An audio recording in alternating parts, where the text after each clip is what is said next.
വയസ്സായിരിക്കുന്ന അമ്മയെ കാണാനൊന്നും പോകത്തില്ലേ? പോകുന്നവരുണ്ട്, പോകാത്തവന്മാരും ഉണ്ട്. അത് വേറെ കാര്യം. കാനെ പിടിച്ച് വലിച്ച് നിർത്തിയിട്ട് ചവിട്ടുകയും ഗാന്ധി ഭവന് പോലുള്ള സ്ഥലങ്ങളിൽ കൊണ്ടാക്കുകയും ചെയ്യുന്നവരുണ്ട്. അതുപോലെ ദേവിയോട് പെരുമാറരുത്. ദേവിയെ അമ്മയായി കണ്ട് ഇവിടെ പറഞ്ഞു പാർവതി ദേവിയുടെ അവതാരമാണ്.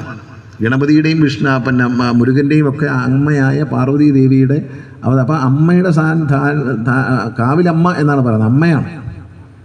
അമ്മ രക്ഷിക്കേണ്ടവളാണ്, സംരക്ഷിക്കേണ്ടവളാണ്.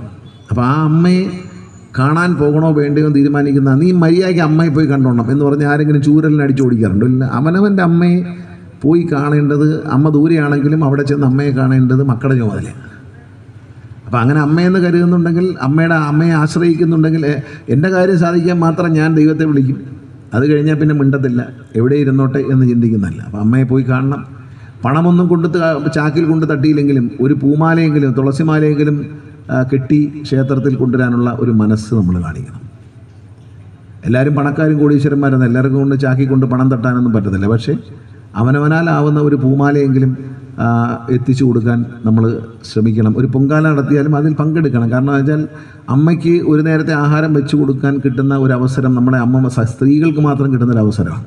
അപ്പോൾ ക്ഷേത്രത്തിൽ പൊങ്കാല ഉണ്ടെങ്കിൽ അതിൽ പങ്കെടുക്കണം. അതിൽ പങ്കെടുത്തുകൊണ്ട് അന്ന് നേരിട്ട് വടക്കേ ഇന്ത്യയിലൊക്കെ ക്ഷേത്രത്തിൽ പൂജ ചെയ്യാൻ നമുക്ക് നേരിട്ട് അവകാശമുണ്ട്. വടക്കേ ഇന്ത്യൻ ക്ഷേത്രങ്ങളിൽ പോയി നമുക്ക് തന്നെ അഭിഷേകം ചെയ്യാം, പല ക്ഷേത്രങ്ങളിലും നമുക്ക് തന്നെ പൂജ ചെയ്യാം. അതുകൊണ്ടാണ് പ്രധാനമന്ത്രി രാമക്ഷേത്രം സ്ഥാപിച്ചപ്പോൾ അതിൽ അദ്ദേഹം പൂജ ചെയ്തതിൻ്റെ കാര്യം എന്ന് വെച്ചാൽ പൂജാരി മാത്രമല്ല, വരുന്ന ഭക്തജനങ്ങൾക്കും പൂജിക്കാം. പല ക്ഷേത്രങ്ങൾ അഭിഷേകമൊക്കെ ചെയ്യാം. ഇവിടെ അത് പറ്റത്തില്ല. ഇവിടെ നമ്മുടെ പൂജാരി തന്നെ അത് പൂജ ചെയ്യണം.